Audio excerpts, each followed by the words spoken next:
Hello, I'm Peter Herbert from Insight Training. Welcome to today's session, Bite-Sized Financial Reporting. We're conscious that in the current climate, it's difficult to go out and get your normal CPD. This is the first of a series of short sessions we're going to do, looking at specific aspects of financial reporting and auditing, and then be relevant to the work that you do.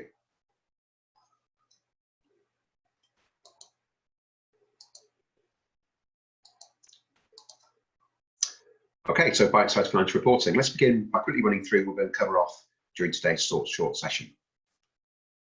So a quick run through, recap and update on rules, limits and deadlines to start. We're then going to look at post-balance sheet events and finish off with a session called Beware of Kitchen Sinks. Let's begin then with rules, limits and deadlines. This slide summarises the main options available in terms of financial reporting in the UK. The three ones that we'll talk about most on today's session will be FRS 102, FRS 102 Section 1A for small entities, and FRS 105 for micros. This reminds you of the small and micro limits.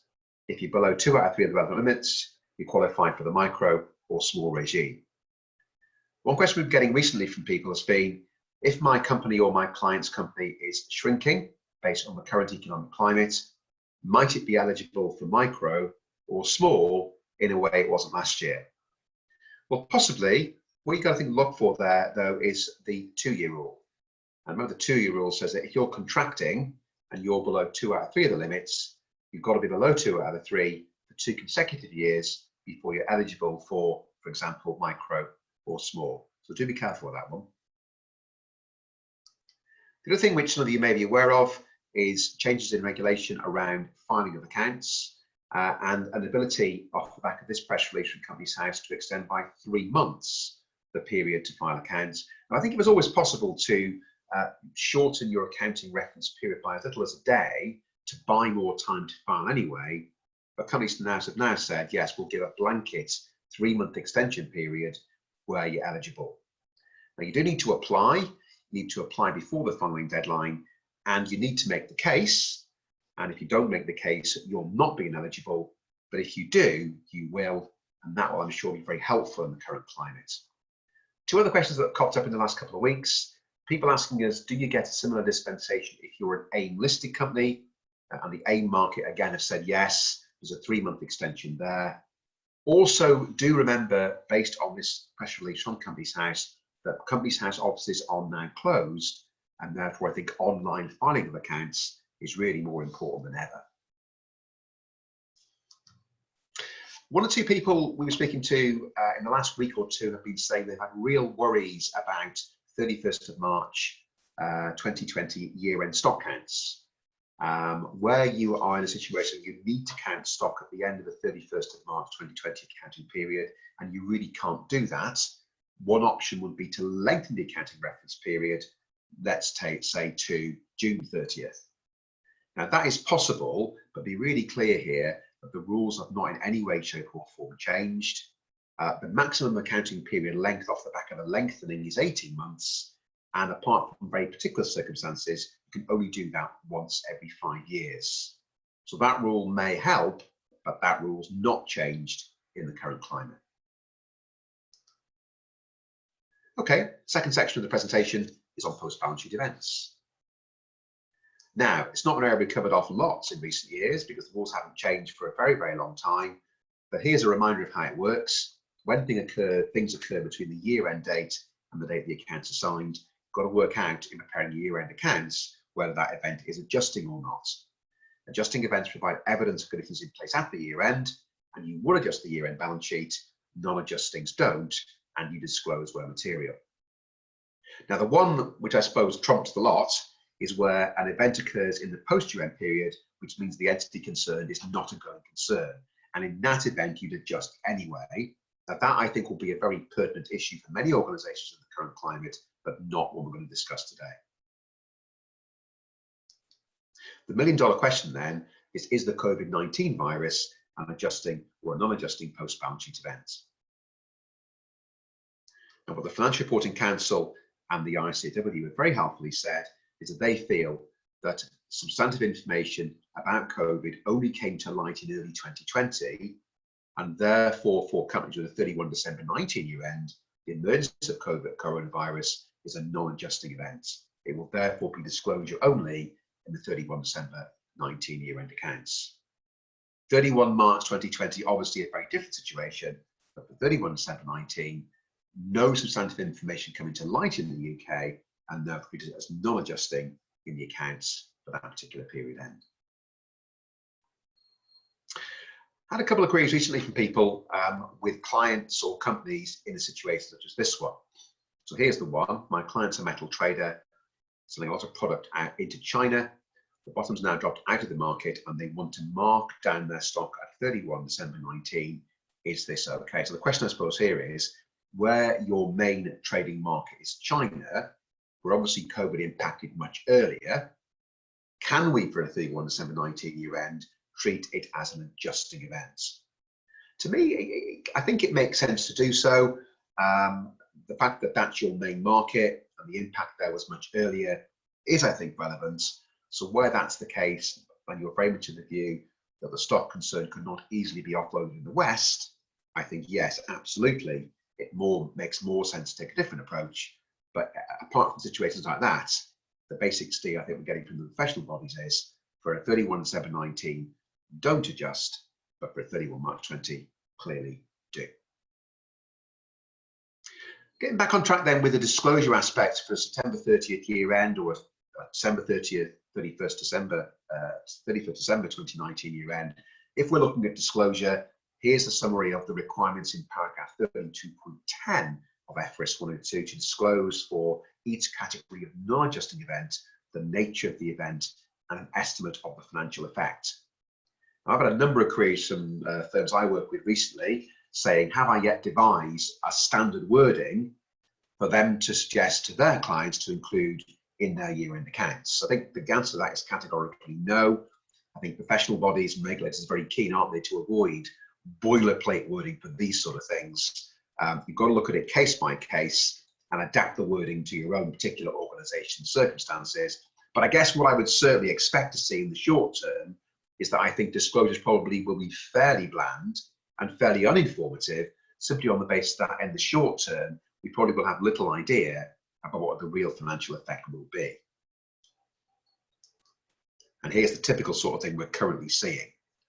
And that, to my mind, is making the point, but saying, yes, if we really at this point can't quantify the impacts, the disclosure probably will be fairly bland, but it will be there. Clearly, as time goes on and we get a better steer on the implications, the expectation would be that that disclosure will be more detailed. Final aspect of this area, do you have to incorporate the same related disclosures in relation to post-balance sheet events in a small company set of accounts applying 1A or a micro set of accounts applying 105? I think from a micro point of view, remember that micro accounts per FRS 105 are automatically deemed to be true and fair. I think therefore there would be no obligation in any way, shape or form to disclose there, but you could if you wanted to. From a 1A point of view, the paragraph of 102 that I showed you on the earlier slide, paragraph 32.10, is what we tend to refer to as an asterisk paragraph. And the asterisk against that paragraph is the FRC, the Financial Reporting Council, saying that they think in a small company, where relevant, to include that paragraph would very much inform a true and fair view. So I think from a small company point of view, it would make a lot of sense. From a micro entity point of view, lesser requirements. Okay, the last section is called Beware of Kitchen Sinks. Now, there are a whole ton of very interesting and challenging accounting implications of COVID-19. What we're getting questions about currently tend to focus on people looking to be very prudent in the short term, provide for the implications, probably to one level, get all the bad news out of the way in one go, and at another level, get the profit down to have a lower tax liability in the current period based on big provisioning being made and the kitchen sink being thrown at the implications of COVID.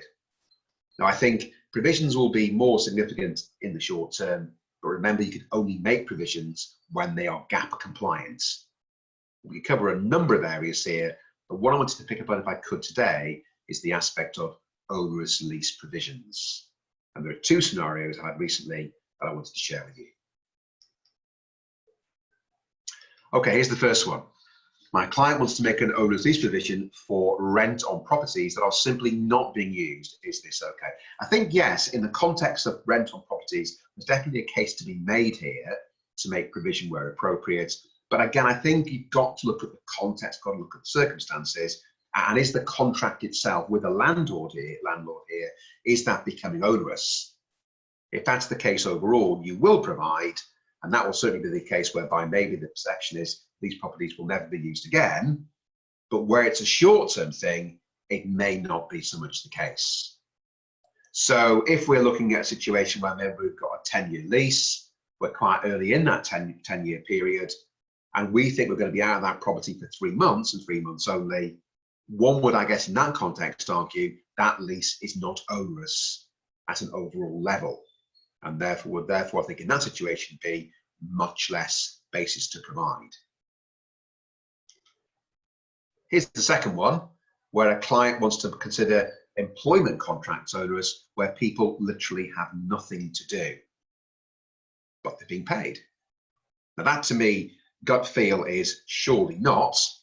And yeah, this I guess is what we might refer to this particular remuneration here as temporary suspension payments. You know, you've got a situation here where the client concerned is paying people effectively for not going and working elsewhere. Now the entitlement to that temporary suspension payment, I would say, accrues as time goes on. So rather than providing in full, you would treat this as a short-term employment benefit and accrue for it as you ordinarily would salary costs, as you ordinarily would for holiday pay accruals. The entitlement accrues over the suspension period. So that one is categorically for me one that you would not have grounds to provide for, in contrast to a termination payment, where as a result of a termination or restructuring, you have terminated the contract of employment and you've then got to make additional payments. That absolutely may well qualify where the obligation exists. But these particular payments, I would say, accrue for them in the normal way and don't provide all in one go, even though the client might be keen to do so to get all the bad news into this year's accounts. Now, I guess there's going to be lots more challenging questions around the financial implications of COVID going forward. As I mentioned a little bit earlier on, I think in the current situation here now today, many people are getting involved in accounts preparation and audit in the short term. It's a non-adjusting post-balance sheet event. But as we get towards the preparation of 31st of March 20 accounts and beyond, there'll be lots of challenging issues. And this is just one of those really, as we're seeing it already coming to light. Okay, so that wraps up this short session. A few little takeaways for me, I think, from the session here today. Delayed accounts filing possible in view of the current circumstances, as we mentioned. We talked about the appetite on the part of some organisations to extend the year end and the accounting reference period. You can do that in certain situations, but the rules there have not changed. We've covered off the importance of relevant disclosure in relation to post-balance sheet events and briefly touched upon ongoing concern. That will definitely be the norm, I think, in the short to medium term. We had a look at the implications there, the different sorts of entity. We've also talked about the related implications for 1A accounts and 105 accounts, and touched on one of a number of accounting issues, and being a little bit careful about throwing the kitchen sink at provisioning, even though in the short term it may be appealing for an organisation or a client to want to do so. Hope we find that useful. Many thanks to members of the Insight team for their collaboration in this short presentation today, particularly to Richard Hemmings and Edward Rands for their input on one or two of the technical points. If you do have any further queries or want information about our training or technical advisory service, do drop us a note at inquiries@insight-training.biz. So thanks for listening, and look forward to speaking to you all soon on another bite-sized training session.